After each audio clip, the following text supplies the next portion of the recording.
Hello guys, स्वागत है आप सभी का हमारे YouTube channel university exam target 2 पर।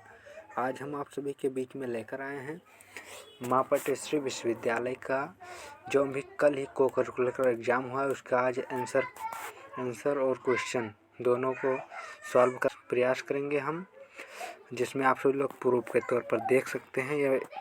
यहाँ पर लिखा हुआ है कॉलेज का नाम MPU जो यूनिवर्सिटी नेम है, देख सकते हैं। और ये एग्जामिनेशन भी कल ही हुआ है, को करिकुलर का है। प्रूफ के तौर पर आप सभी लोग देख सकते हैं। पेपर नेम है जिसमें first aid and basic health. Paper code ये है, देख सकते हैं, जिसमें मैक्सिमम नंबर 100 का रहता है और जिसमें यूनिवर्सिटी अपने टाइमिंग घटा दी है। इस पेपर के लिए कोकरिकुलर केवल 1.5 घंटे का समय दे रही है। ब्लॉक ये कोड है उसका, यहाँ पर ये सब फिल करना रहता है। आप सभी लोग ये सब ज़रूर फिल कर लीजिएगा। और इसके बाद में अब आगे बात करेंगे। इसमें कुछ दिशा निर्देश दिया गया है, उसे आप सभी लोग ज़रूर पढ़िएगा, क्योंकि दिशा निर्देश बहुत ही ज़रूरी होता है पेपर में। दिशा निर्देश जैसे इसमें दिया गया है, जैसे कि इसमें दिशा निर्देश दिया गया है परीक्षार्थियों के लिए। प्रश्न पुस्तिका को तब तक ना खोलें जब तक आपसे कहा न जाए। मतलब यह विशेष ध्यान रखें कि जब तक वहाँ पर कहा न जाए कि आप प्रश्न पत्र को खोलें, तब तक उससे पहले नहीं खोलना है वहाँ पर। और प्रत्येक प्रश्न पुस्तिका में 50 प्रश्न दिया गया है, जिसमें 50 का उत्तर देना अनिवार्य है। आंसर शीट पर करना है, उत्तर पुस्तिका नहीं। प्रश्न उत्तर पत्रिका पर नहीं करना है। सभी प्रश्नों के अंक समान हैं। और बताया गया है कि प्रत्येक प्रश्न पत्र के लिए मतलब जितने प्रश्न हैं उसमें एक प्रश्न 2 नंबर का रहेगा, इसलिए इसमें 50 क्वेश्चन नहीं दिया गया है। 50 क्वेश्चन 100 नंबर का रहेगा। 50 क्वेश्चन 100 नंबर का रहेगा, जिसमें आप सभी लोग शेष निर्देश अंतिम पृष्ठ पर देखिए। अंतिम पृष्ठ मतलब क्या है, इसमें इसका मतलब ये है, यहाँ पर आप सभी को लास्ट पेज में जाना पड़ेगा, लिखा हुआ है। ये जा रहे हैं, कई पेज है, जैसे यहाँ इंग्लिश में लिखा हुआ है, देख सकते हैं। अंतिम पेज पर है नेगेटिव मार्किंग नहीं रहेगा। पहली बात इसे भी जानना आप लोगों को बहुत ज़रूरी है कि नेगेटिव मार्किंग रहेगा इस क्वेश्चन में। नहीं, नो नेगेटिव मार्किंग नहीं होता है इस प्रश्न पत्र में। There will be no negative marking, इस प्रश्न पत्र में नेगेटिव मार्किंग नहीं है। प्रत्येक प्रश्न का आप सभी को उत्तर देना रहेगा, जिसमें प्रत्येक प्रश्न के लिए 2 अंक दिए गए हैं। तो चलिए अब बिना समय गंवाए हम वीडियो को स्टार्ट करते हैं। तो पहला प्रश्न यह है, जिसमें पहला प्रश्न है प्राथमिक उपचार का मुख्य उद्देश्य क्या है। यानी प्राथमिक उपचार का क्या उद्देश्य है, जिसमें आप सभी को बताना रहेगा। तो उसका मुख्य उद्देश्य होता है स्थिति को बिगड़ने से रोकना। यानी स्थिति ज़्यादा बिगड़ रही तो उसे रोकना है। प्राथमिक उद्देश्य का मेन लक्ष्य यही है। अगला क्वेश्चन है जिसमें फिर अगला क्वेश्चन, आमाशय का मुख्य कार्य क्या है। आमाशय होता है डाइजेशन, यानी पाचन करना होता है। इसका मुख्य कार्य पाचन करना है। अगला क्वेश्चन है जिसमें दस्त से क्या हो सकता है। दस्त से निर्जलीकरण हो सकता है। अगले क्वेश्चन की बात करने से पहले मैं आप सभी को एक ज़रूर सूचना बता दूं कि यदि आप सभी लोग इस वीडियो का पूरा PDF चाहते हैं इस प्रश्न पत्र का, तो आप सभी लोग हमारे टेलीग्राम चैनल को ज़रूर ज्वाइन करिए, जो वीडियो के डिस्क्रिप्शन बॉक्स में पिन है। वहां से आप सभी लोग टेलीग्राम चैनल को ज़रूर ज्वाइन कर लीजिएगा। और फिर ज्वाइन करने के बाद आप हमारे पर पर्सनल मैसेज भी कर सकते हैं, और उसके बाद हम टेलीग्राम चैनल पर इसका पूरा PDF सॉल्व सहित प्रोवाइड करवा देंगे। आप सब लोग ज़रूर देख लीजिएगा। तो अगले क्वेश्चन की बात करें, ORS किससे बचाव के लिए दिया जाता है। ORS एक पाउडर होता है, वो किसके बचाव के लिए दिया जाता है, निर्जलीकरण के लिए दिया जाता है। तो अगले क्वेश्चन की बात करें फिर अगला क्वेश्चन क्या है, शरीर का सबसे बड़ा अंग कौन सा है। सबसे बड़ा अंग की बात करें तो शरीर का सबसे बड़ा अंग आप सभी लोग जानते ही होंगे वैसे, क्या है, त्वचा। त्वचा सबसे बड़ा अंग है। और अगले क्वेश्चन की बात करें तो हल्की जलन में प्राथमिक उपचार क्या है। हल्की जलन में प्राथमिक उपचार क्या होना चाहिए, बहते पानी से ठंड करना। हल्की जलन यदि हो तो प्राथमिक उपचार में मेन उपचार होता है जो बता रहे हैं। मेन उपचार रहता है जिसमें बहते पानी से ठंड। तो चलिए क्वेश्चन की बात करते हैं जिसमें ये हल्का जलन में प्राथमिक उपचार क्या है। ये क्वेश्चन का आंसर आप सभी को तो हम बता ही चुके हैं। तो अगला क्वेश्चन की बात करेंगे, लू लगने का कारण क्या है, मुख्य कारण क्या है। लू जो चलती है गर्मियों के महीने में, लू लगने का मुख्य कारण क्या है। वैसे हम आप सभी को पहले ही बता चुके, गर्मियों में यानी अत्यधिक गर्मी के कारण ही लू लगती है। और अगले क्वेश्चन की अब बात करें तो यह है कि फास बाइट किस कारण से होता है। फास बाइट एक ये है रोग है या नहीं, फास बाइट क्या है, इसका मुख्य कारण क्या है आप सभी को बता रहे हैं भाई। फास बाइट मतलब जो होता है इसमें, फास बाइट अत्यधिक ठंड होने के कारण फास बाइट होता है। और अगले क्वेश्चन की बात करेंगे तो विषवक्तता में पहला कदम क्या है, यानी मतलब इसका अर्थ पूछा गया तो विष की पहचान करना। यानी इसका पहला कदम आप सभी को यही उठाना कि पहले विष की पहचान करें कि कैसा विष है, जहर यानी किस प्रकार का जहर है, इसकी आप सभी लोग पहचान जरूर करें, जरूर कर लें। और अगले क्वेश्चन की बात करें तो अभी सब में टिक तो मार ही दे रहे हैं, आप सिर्फ देख लीजिए, ऐसे ही सेम पीडीएफ मिल जाएगा जैसे यहाँ पर करवा रहे हैं। तो ज़रूर आप सभी लोग टेलीग्राम चैनल को ज्वाइन करिएगा। तो अगले क्वेश्चन की बात करें, खाद्य विषवक्तता के सबसे कम कारण क्या हैं। इसमें सबसे कम कारण यानी उपयुक्त सभी हो सकता है, यानी खराब स्वच्छता, दूषित पानी, असाफ खाद्य सामग्री यानी उपयुक्त सभी। इसमें D option is the right answer, यानी डी ऑप्शन सब सही आंसर रहेगा। इसमें डी ऑप्शन, इसमें थोड़ा ये कट जा रहा है इसी वजह से, ये देखिए वो भी बता रहे हैं। चलो डबल टिक मार दे रहे हैं, समझ जाइएगा, इसमें यही आंसर होगा डी नंबर। अगला क्वेश्चन की बात करें तो अगला क्वेश्चन है, या तेज निकासी तकनीक का उपयोग कब किया जाता है। तेज निकासी तकनीक का उपयोग क्षेत्र खतरनाक हो तब। उसके बाद अगला क्वेश्चन है, वयस्कों में सब सामान्य श्वसन दर कितनी होती है। सामान्य श्वसन दर की बात करें तो 12 से 20 मिनट होती है वयस्क पुरुष के अंदर।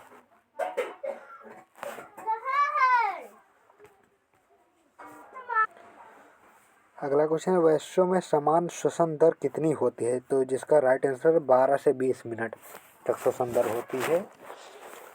और अगले क्वेश्चन की बात करेंगे तो अगला क्वेश्चन है, वयस्कों में दम घुटने पर प्राथमिक उपचार क्या करना चाहिए। जिसमें प्राथमिक उपचार आप सभी को क्या करना रहेगा, तो इसका प्राथमिक उपचार पीठ पर थपकी व पेट दबाना। इसका प्राथमिक उपचार मेन यही है, इसका प्राथमिक उपचार मेन यही है। और अगले क्वेश्चन की बात, अगला क्वेश्चन यह है कि ओठों का नीला पड़ना किसका संकेत है, आप सब लोग बताइए। यानी इसका option number c right answer है, यानी ऑक्सीजन की कमी। ऑक्सीजन की यदि कमी हो जाती है शरीर के अंदर तो ओठ का नीला पड़ जाते हैं धीरे धीरे। अगले क्वेश्चन है, तीव्र सीने का दर्द किसका संकेत को हो सकता है। यानी बहुत तेज़ी से सीने में दर्द होने लगे तो वो किसका संकेत है, तो आप लोग जान सकते हैं हार्ट अटैक।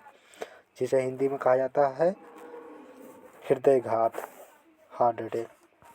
अगले क्वेश्चन की बात करें तो अतिरिक्त स्राव को कैसे नियंत्रित किया जाता है। यानी जब ज़्यादा स्राव हो जाता है, यानी इसे इंग्लिश में कहा जाए तो हेवी ब्लीडिंग।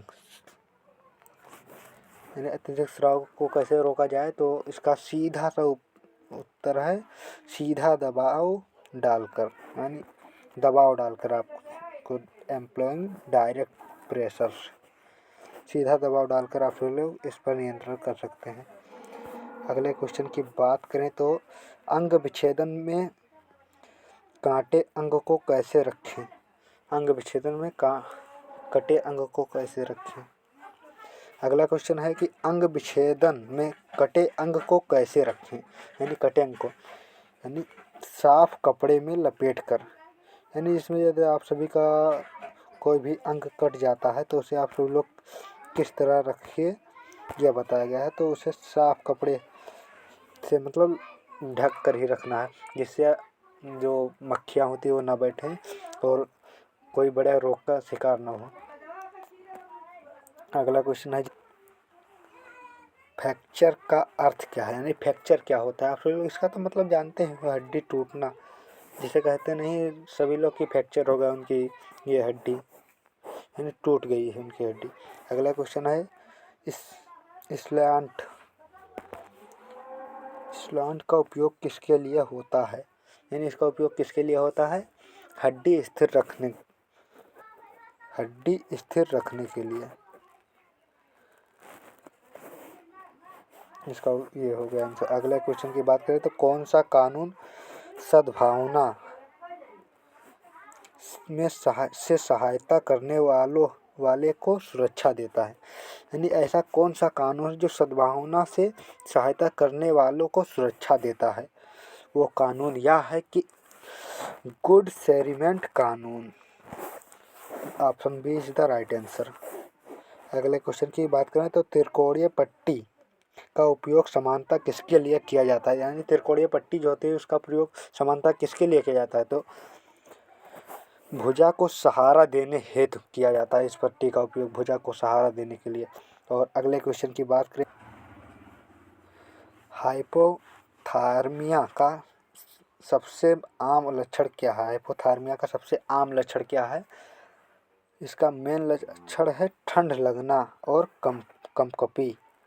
जैसे ये रोग जब लोगों को हो जाता है तो लोग कहते नहीं कि बहुत ठंड लग रही है, कांपते हैं ज़्यादातर, तो इसका मेन रीज़न यही है लक्षण।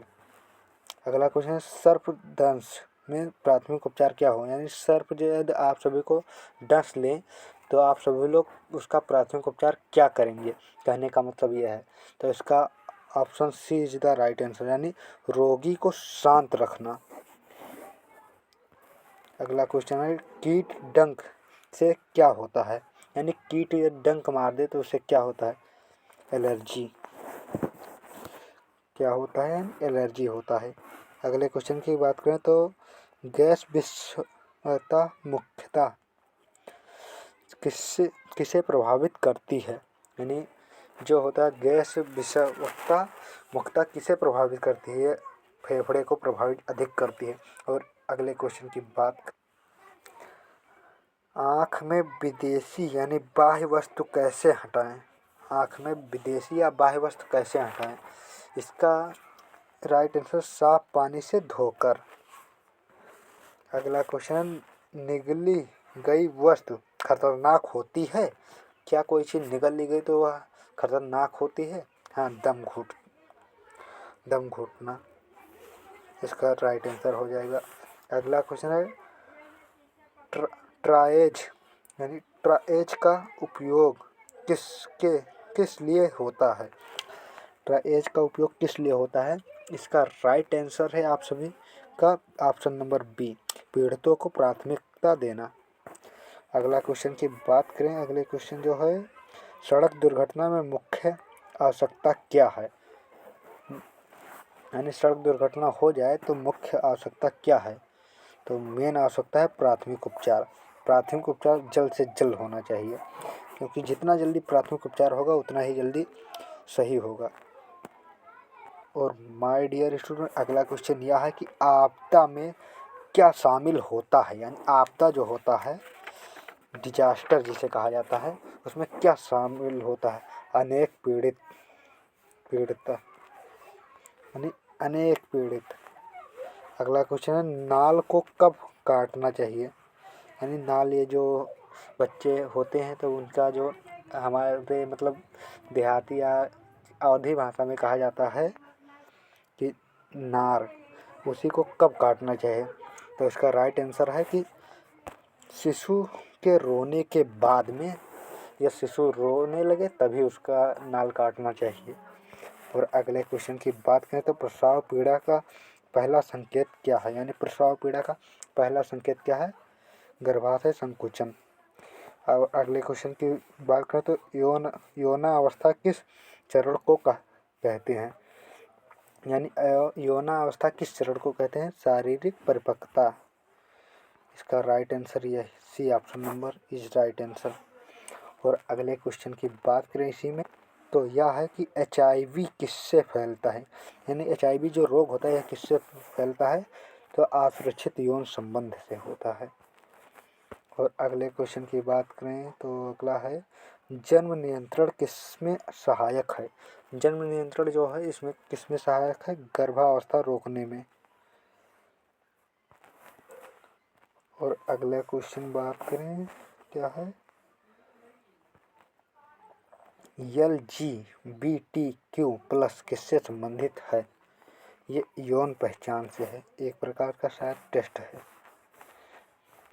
और अगला है क्वेश्चन मानसिक स्वास्थ्य प्राथमिक उपचार किस पर केंद्रित होता है, किस पर केंद्रित है, यानी भावात्मक सहायता पर, भावात्मक सहायता जो होती है उसी पर केंद्रित होता है।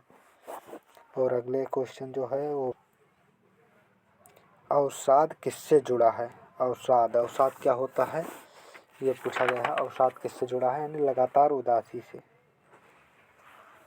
यह हल्का ब्लर हो गया था फ़ोटो निकालते समय, जैसे मंगवाए हैं ये फ़ोटो तो वही इसलिए साफ नहीं दिखाई दे रहा होगा। चलिए हम बता रहे हैं अवसाद लिखा हुआ है, अवसाद। अब उतना तो दिख ही रहा, दा लगा है पीछे, आप सब लोग देख सकते हैं ज़रूर। अवसाद क्या है आप सब लोग देख लीजिएगा, अवसाद लिखा हुआ है यहाँ पर। और अगले क्वेश्चन की बात करें तो अगला क्वेश्चन आत्मघाती व्यवहार में क्या आवश्यक है। आत्मघाती व्यवहार जो होता है इसमें क्या आवश्यक है, इसमें त्वरित सहायता, यानी तुरंत सहायता, इमीडिएटली हेल्प। और अगला क्वेश्चन है पैनिक अटैक के लक्षण क्या हैं, पैनिक अटैक के लक्षण क्या हैं, यानी तेज धड़कन मेन लक्षण इसका है। नशीली पदार्थों का दुरुपयोग किसे प्रभावित करता है, जिससे मन और शरीर दोनों को, ये मन और शरीर दोनों को प्रभावित करता है नशीली पदार्थों का उपयोग। और अगला क्वेश्चन है CPR का उपयोग होता है, CPR का उपयोग होता है हृदय गति रुकना। अगला क्वेश्चन है एक बचावकर्ता द्वारा प्रयुक्त त्वरित निकासी तकनीक कौन सी है, त्वरित निकासी तकनीक फायरमैन लिफ्ट मैन तकनीक है। अगला क्वेश्चन सिर की चोट है, यानी सिर की चोट, इसका आंसर है उल्टी, इसका राइट आंसर है उल्टी। और अगला क्वेश्चन की बात करें चिंता किसी विकास से, इसका मतलब संबंध पूछा गया है, चिंता विकास से, भय और चिंता से है इसका संबंध। अगला क्वेश्चन है जिसमें आपदा प्रबंधन का उद्देश्य क्या है। आपदा प्रबंधन का मुख्य उद्देश्य नुकसान कम करना इसका मेन उद्देश्य है। अगला क्वेश्चन है रेबीज होता है। रेबीज किसके कारण से होता है? आप लोग ये तो जानते ही होंगे कि जानवर का काटने से होता है। यानी जानवर में वो कौन सा जानवर है? कुत्ता, डॉग। डॉग के काटने से ही रेबीज रोग फैलता है। अगला क्वेश्चन है गर्भधारण किस कारण से होता है? गर्भधारण किस कारण से होता है? इसका आंसर है निषेचन, फर्टिलाइजेशन। अगला क्वेश्चन है यौन शोषण है। यौन शोषण क्या है? अपराध है एक। यौन शोषण एक अपराध है। अगला क्वेश्चन है मिर्गी की विशेषता क्या है? यानी मिर्गी की विशेषता पूछा गया है। तो इसमें है दौरे, बहुत ज़्यादा दौरे। तो इसी के साथ हमारा क्वेश्चन समाप्त होता है और मिलते हैं किसी अगले वीडियो में। और बता देना चाहते हैं आप सभी को कि यदि हमारे चैनल पर नए हैं तो चैनल को सब्सक्राइब कर लें, वीडियो को लाइक कर दें और ज़्यादा से ज़्यादा लोगों के पास शेयर करें। और अगला पेपर जो है उसका जल्द ही वीडियो आने वाला है आप सभी को, और उसका आंसर भी मिलेगा आप सभी को। तो please like share and subscribe my channel.